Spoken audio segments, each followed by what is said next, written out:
જય માતાજી મિત્રો, હર હર મહાદેવ. સ્વાગત છે તમારું ગુજરાતી ઇન્વેસ્ટર ચેનલની અંદર.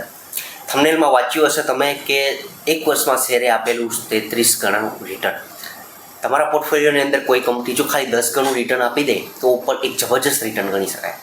અને એનાથી વિશેષ સામાન્ય રૂપે ડબલ પૈસા પણ થઈ જાય છે તો પણ આપણે તરત આપણે એને પ્રોફિટ બુક કરી લઈએ છીએ. પણ જ્યારે તમે એવા બિઝનેસીસથી સંકળાઈને એવી કંપનીને પસંદ કરો કે જે કંપનીઓનો બિઝનેસ છે ભવિષ્યમાં સારો એવો ગ્રોથ થવાનો છે, કે જે કંપનીના બિઝનેસની ડિમાન્ડ છે એ સારી એવી જોવા મળવાની છે, એવા ક્ષેત્રો ક્યાં હોઈ શકે કે જે ક્ષેત્રોની ડિમાન્ડ હાઈ જોવા મળવાની હોય?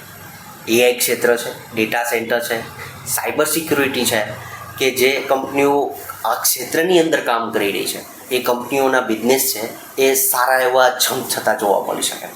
રિસ્ક 100% એમાં રહેલું છે, કારણ કે બિઝનેસીસ મળે ન પણ મળે. પણ તમે થંબનેલમાં વાંચ્યું એક કંપનીએ 33 ગણું રિટર્ન આપ્યું છે, તો એ કઈ કંપની છે? જો એ કંપનીની વાત કરીએ તો આ કંપનીની વસ્તુઓ આપણે વાપરીએ છીએ. જો તમે સંકળાયેલા હશો કોઈ પણ સ્ટોરેજ ડેટા માટે કે કોમ્પ્યુટર્સના વર્ક સાથે પણ સંકળાયેલા હશો તો પણ તમે એનો વારંવાર ઉપયોગ કર્યો હશે. કંપનીનું નામ છે સ્કેનડિસ્ક, કે જે આપણે ડેટા સ્ટોરેજ માટે એની પેન ડ્રાઈવનો ઉપયોગ કરીએ છીએ, કે પછી USB હાર્ડ ડિસ્કનો પણ આપણે ઉપયોગ કરીએ છીએ.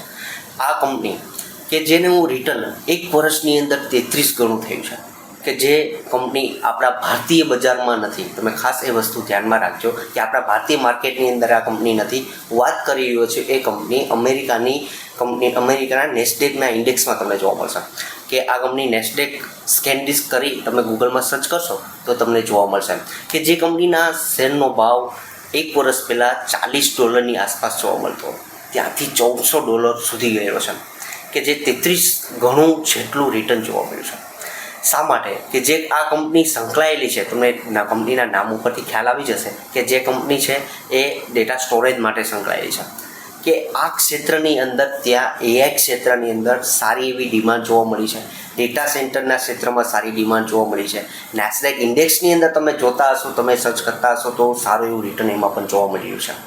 હવે આ જ પોઈન્ટ ઉપરથી આવરી લઈને આપણા ભારતીય શેર બજારોને કનેક્ટેડ રહીને વાત કરું તો આપણા ભારતીય બજારની અંદર કે ભારતની અંદર જે અત્યારે સ્ટોરેજ બાબતે જે યુઝર્સ છે એ ઘણા એવા ત્યાંથી પણ વધારે છે, કે ડેટા સ્ટોરેજની જરૂરિયાત આપણા ઇન્ડિયાની અંદર ખૂબ જ ડિમાન્ડ જોવા મળવાની છે.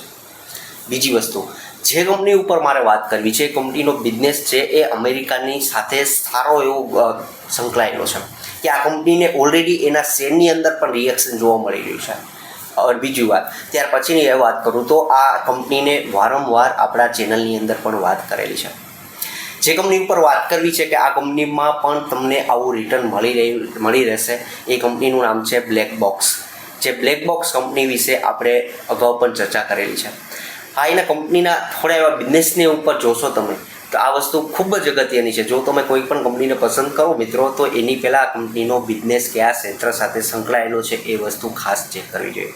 તો એમાંનો આ કંપની જે 84% બિઝનેસ છે એ કનેક્ટિવિટી ઇન્ફ્રાસ્ટ્રક્ચરમાંથી કમાય છે, ડેટા સેન્ટર ઉપરથી, એન્ટરપ્રાઇઝ નેટવર્કિંગ ઉપરથી. આ સિવાય મોડર્ન વર્કપ્લેસ અને સાયબર સિક્યુરિટીથી પણ પોતાનો 84% બિઝનેસ ત્યાંથી આવે છે. સારો એવો સ્પેસ ત્યાંથી એમને મળી રહે છે, કે બિઝનેસ આ કંપનીને ત્યાંથી મળી રહે છે. આ સિવાય બીજી વસ્તુ અગત્યની મને આમાં લાગી રહી છે કે આ કંપનીનો રેવન્યુ છે એ તમે જિયોગ્રાફિકલ ચેક કરીએ તો ક્યાં કન્ટ્રીમાંથી એનો આવે છે.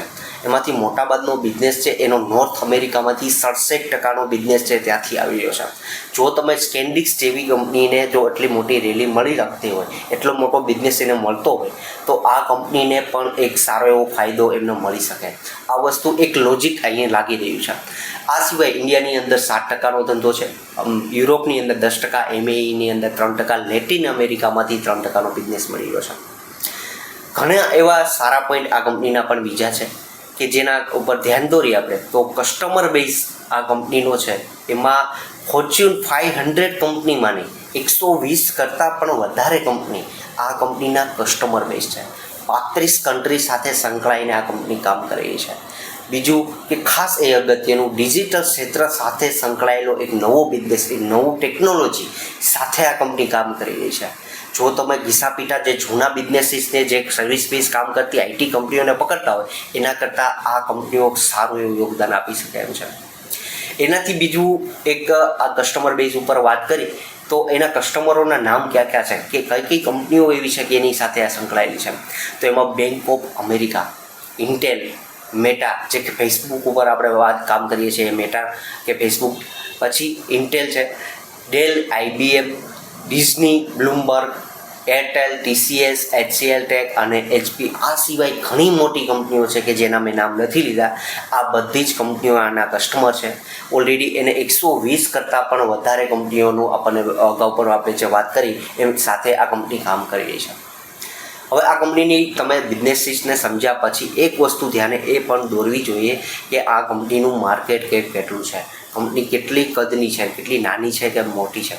સ્કેન્ડિસ કંપનીની વાત કરી હતી આપણે, જે કંપનીનું 21,000 કરોડ ડોલરનું માર્કેટ કેપ છે કે આ કંપની એટલી મોટી કંપની છે પણ ત્યાંની લક્ષમાં જોશો તો ઘણી નાની કંપની છે.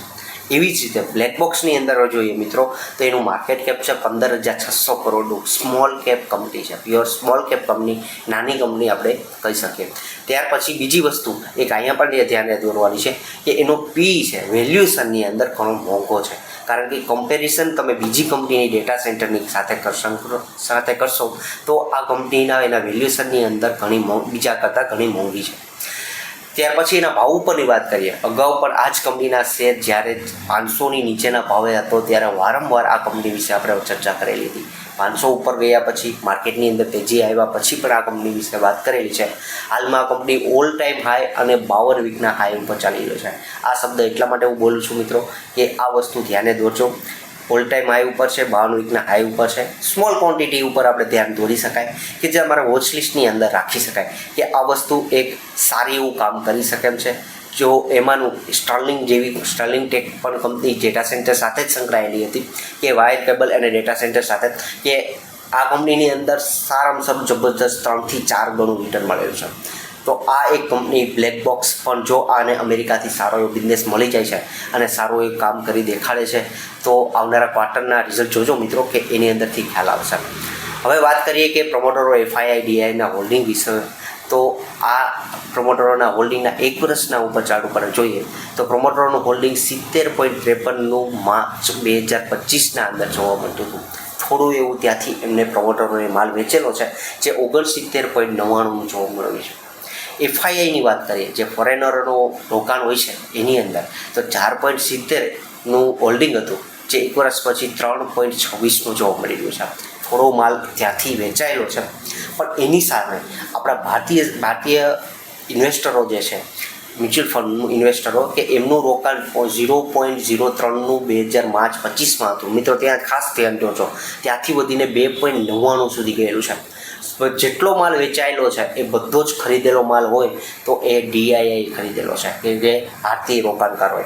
પબ્લિકની અંદર વાત કરીએ તો 24.61થી 23.62નું થયેલું છે. ત્યાં પણ આપણી પબ્લિકે માલ વેચેલો છે. એટલે ઓલ ઓવર જે કાંઈ માલ વેચાણો છે એ બધો જ માલ છે એ DII દ્વારા ખરીદવામાં આવેલો છે. જો તમે એવું વિચારતા હોય કે આવનારા સમયની જ્યારે પણ તેજી જોવા મળે તો એ જે લીડરશિપ લઈ શકે એવા ક્ષેત્રો કોઈ દેખાતા હોય એવા સાયબર સિક્યોરિટી, AI ક્ષેત્રો, ડેટા સેન્ટર ક્ષેત્ર, આ સિવાય પાવર ક્ષેત્રે જે કંપનીઓ કામ કરી રહી છે, વાયર કેબલ ક્ષેત્રે જે કંપનીઓ કામ કરી રહી છે, આ બધા જ એવા ક્ષેત્રો છે કે એમના લીડર્સને તમે પકડીને ચાલશો તો પણ જબરજસ્ત રિટર્ન તમને મળી શકશે. આ એક કોઈ પણ શેરને ખરીદવા કે કોઈ સેક્ટર ઉપર મારા તરફથી એવી ભલામણ ન સમજતા મિત્રો કે આ કંપનીઓને ખરીદવા માટે કહેલું છે. તમારા ફાઇનાન્શિયલ એડવાઇઝરની સલાહ લેજો. તમને જો ધ્યાને દોરતું હોય તમે આ કંપનીનો બિઝનેસ ગમતો હોય તો જ તમારું રોકાણ કરજો. મારા તરફથી કોઈ પણ ખરીદવા કે વેચવાની ભલામણ સમજશો નહીં. વિડીયોના અંત સુધી બન્યા રહેશો. ખૂબ ખૂબ આભાર. Thank you.